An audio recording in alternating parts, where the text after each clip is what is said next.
घने। शादी को 8 साल हो गए, लेकिन अभी भी जब मैं साड़ी पहनकर घर में घूमती हूँ तो कई बार खुद शीशे में देखकर सोचती हूँ कि काश कोई मुझे इस रूप में देख ले। मेरे शरीर की बात करूँ तो छाती थोड़ी भारी है, कमर पतली और पीछे वाला हिस्सा चलते वक्त खुद महसूस होता है कि वो हल्का हल्का लहराता है। गांव के घर की बहू हूँ, लेकिन शहर में रहती हूँ। पति सिद्धार्थ जॉब की वजह से ज़्यादातर बाहर रहते हैं। महीने में 10-15 दिन ही घर आ पाते हैं। बाकी समय मैं अकेली, या कह लूँ कि केवल कर्ण के साथ। कर्ण मेरा नौकर है। उम्र 24 साल। गांव से आया था 4 साल पहले। लंबा, काला, मजबूत कदकाठी।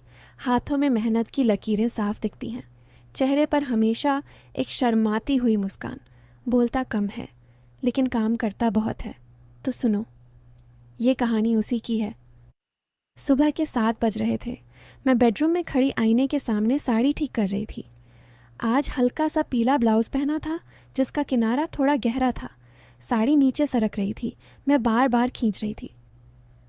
कर्ण, चाय बना दी क्या? मैंने आवाज़ लगाई।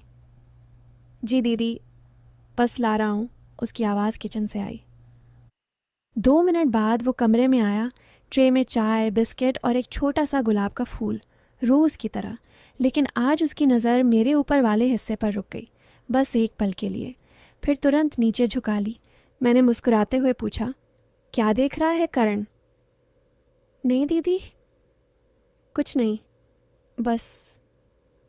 फूल टूट गया था तो सोचा आपकी चाय के साथ रख दूं। मैंने चाय का कप उठाया। उंगलियां गर्म हो गईं। कर्ण अभी भी खड़ा था। उसकी कमीज की ऊपरी 2 बटन खुले थे। पसीना चमक रहा था। तुम्हें गर्मी लग रही है? मैंने पूछा। हाँ दीदी, आज सुबह से ही। मैंने कप वापस रखा और उसके पास गई। हाथ बढ़ाकर उसकी कमीज का तीसरा बटन बंद कर दिया। मेरी उंगलियां उसकी छाती पर हल्की सी लगीं। गर्मी थी, बहुत गर्मी।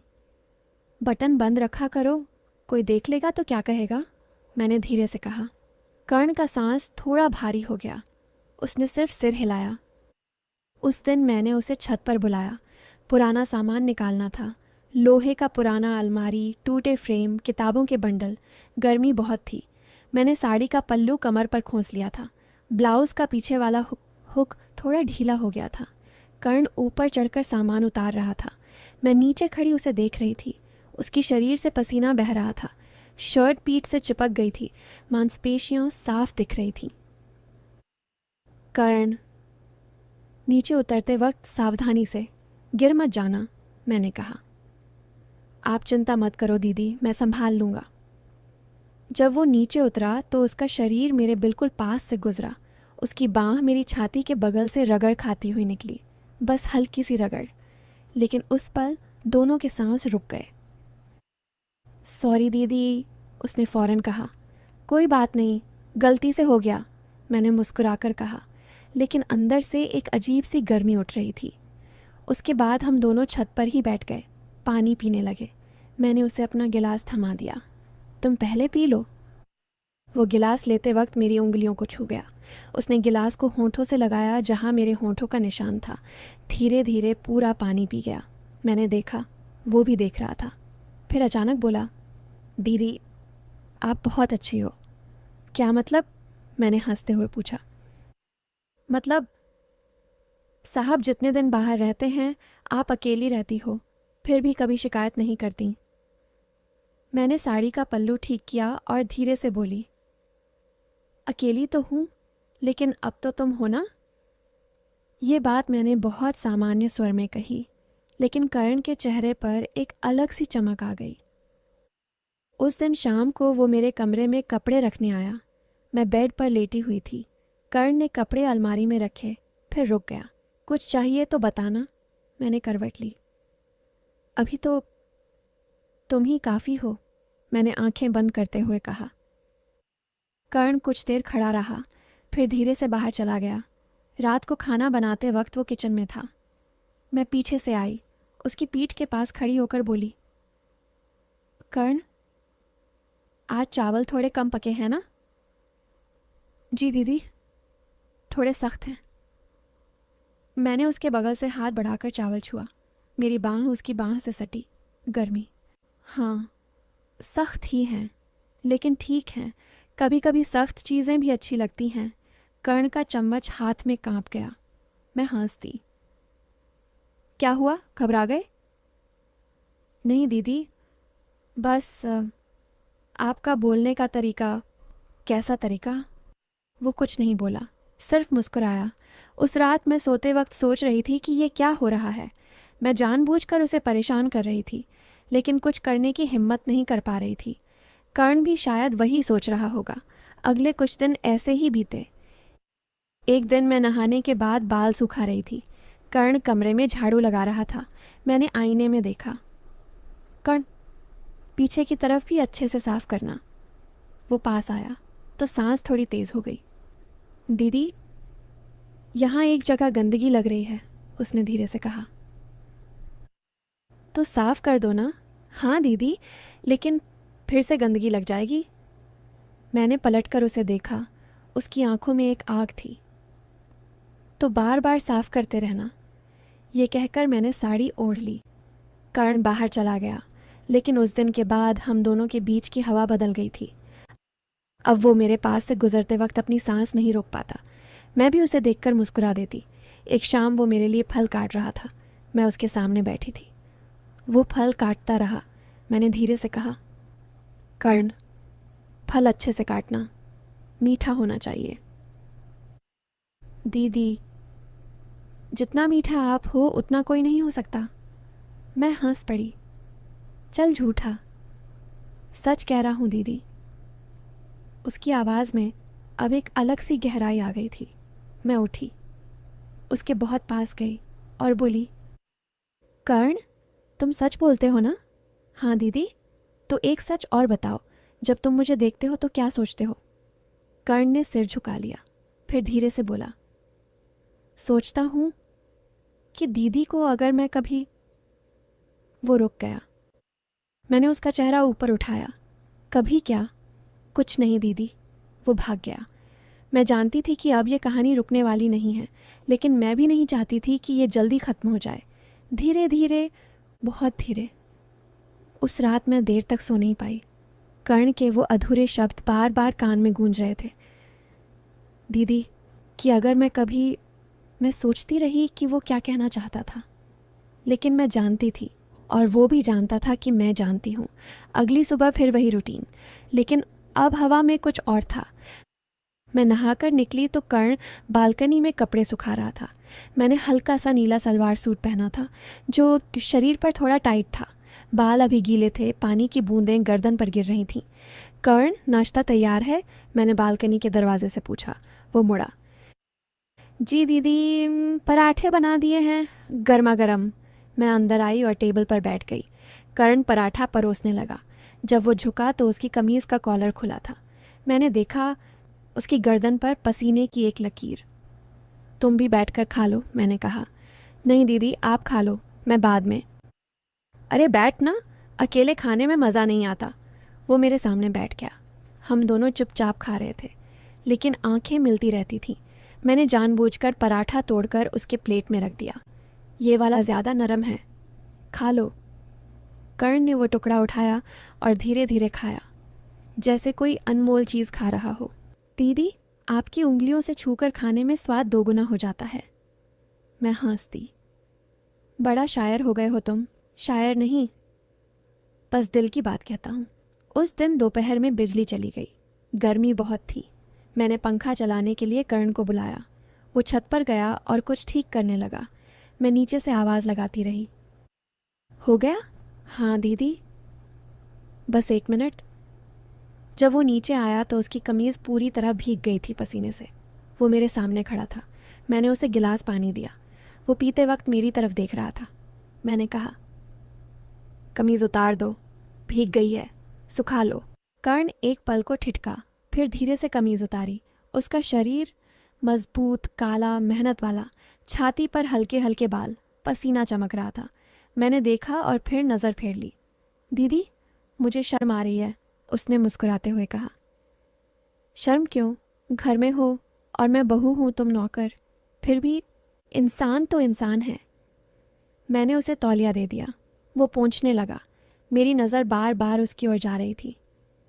दीदी, आप भी बहुत गर्मी में परेशान लग रही हो, उसने कहा। हाँ, बहुत। मैंने अपना दुपट्टा उतारकर साइड में रख दिया। सलवार सूट का ऊपरी हिस्सा थोड़ा गीला हो गया था। करण ने देखा। उसकी सांसें भारी हो गईं।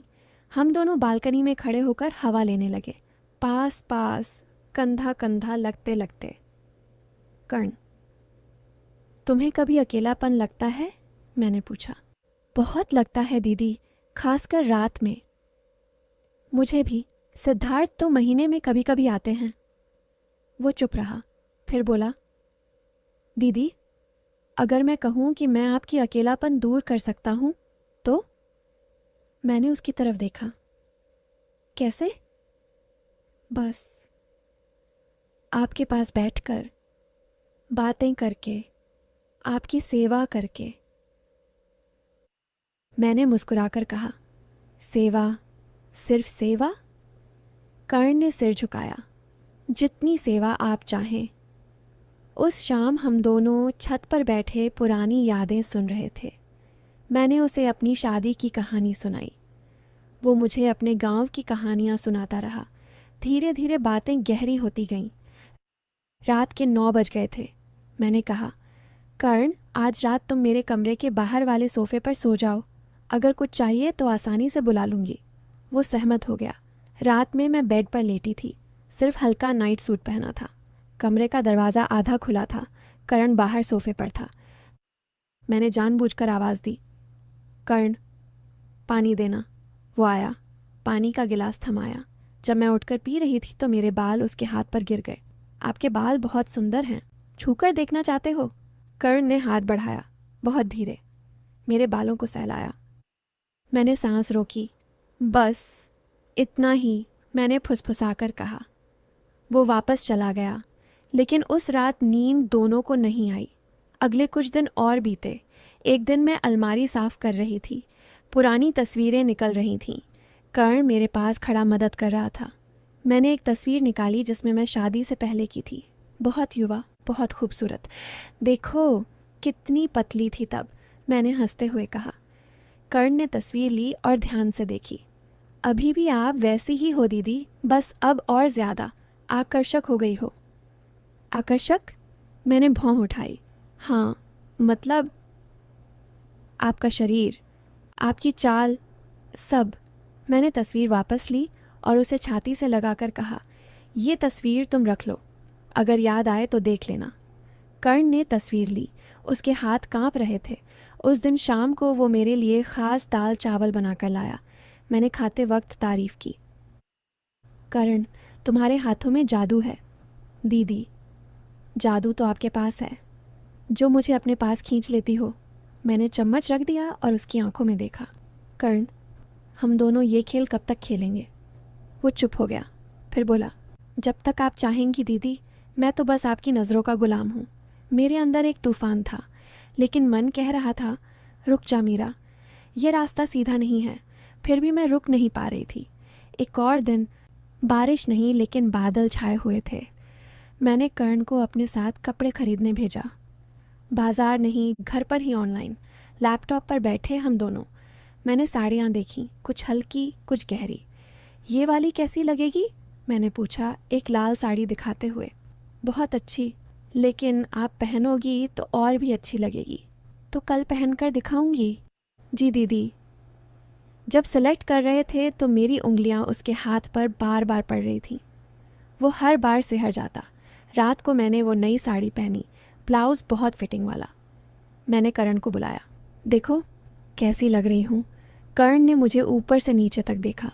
दीदी, आप तो देवी लग रही हो। लेकिन देवी नहीं, इंसान, बहुत खूबसूरत इंसान। मैंने पास आकर कहा, तो इंसान वाली सेवा करोगे? हर तरह की, उसने धीमी आवाज़ में कहा। मेरे शरीर में करंट दौड़ गया, लेकिन मैंने खुद को रोका। सिर्फ उसका हाथ पकड़ा और बोली, आज बस इतना ही। कर्ण समझ गया था। वो चला तो नहीं गया, लेकिन अब हम दोनों के बीच एक नई दूरी बन चुकी थी। पहले जो बातें सहज लगती थीं, अब उनमें एक झिझक घुल गई थी। पहले जो हंसी खुलकर निकलती थी, अब वो हल्की मुस्कान बनकर रह जाती। धीरे धीरे दिन बीतते गए। घर वही था, लोग वही थे, लेकिन माहौल बदल चुका था। अब करण मेरे सामने आता तो नज़रें झुका लेता। मैं भी खुद को सामान्य दिखाने की कोशिश करती, लेकिन दिल के अंदर एक अजीब सी बेचैनी रहती। शायद इसलिए नहीं कि मैं उससे दूर होना चाहती थी, बल्कि इसीलिए कि मैं समझ चुकी थी कि कुछ रिश्ते जितने पवित्र दूरी में रहते हैं उतने पास आकर नहीं रह पाते। एक शाम मैं छत पर अकेली बैठी थी। आसमान में हल्के बादल थे और हवा ठंडी चल रही थी। मैंने अपने कंधों पर शॉल डाल रखा था। तभी पीछे से कदमों की आहट आई। कर्ण था। उसके हाथ में 2 कप चाय थे। दीदी, चाय? मैंने उसकी तरफ देखा और हल्का सा मुस्कुरा दी। वो थोड़ी दूरी बनाकर मेरे पास बैठ गया। कुछ देर तक हम दोनों बिना कुछ बोले चाय पीते रहे। उस खामोशी में भी बहुत सारी बातें थीं।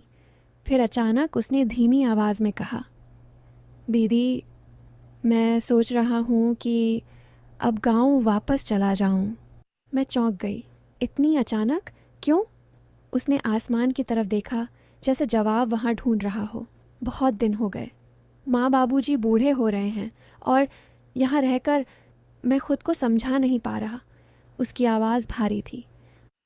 मैं कुछ पल चुप रही, फिर धीरे से बोली, तुम्हें लगता है मैं कुछ नहीं समझती? मैं भी पिछले कई दिनों से खुद से लड़ रही हूँ। कर्ण मेरी तरफ मुड़ा। उसकी आंखों में कोई शिकायत नहीं थी, बस दर्द था। दीदी, आप बहुत अच्छी हो। आपने हमेशा मुझे इज्जत दी, लेकिन मैं डर गया हूँ कहीं मैं इस रिश्ते की मर्यादा ना भूल जाऊँ। मेरी आंखें नम हो गईं। मैंने उसका हाथ अपने हाथों में लिया, बस एक भरोसे की तरह। कर्ण, इंसान की असली ताकत यही होती है कि वो सही और गलत के बीच फ़र्क समझे। अगर मन भटक जाए तो उसे वापस रास्ते पर लाना ही समझदारी है। वो चुप रहा। हवा और ठंडी हो गई थी। दूर किसी मंदिर की घंटी सुनाई दे रही थी। कर्ण ने धीमे से कहा, काश मैं आपसे पहले मिला होता। किसी और रिश्ते में। मैंने उसकी बात बीच में ही रोक दी। नहीं करण, कुछ लोग हमारी ज़िंदगी में इसलिए नहीं आते कि हम उन्हें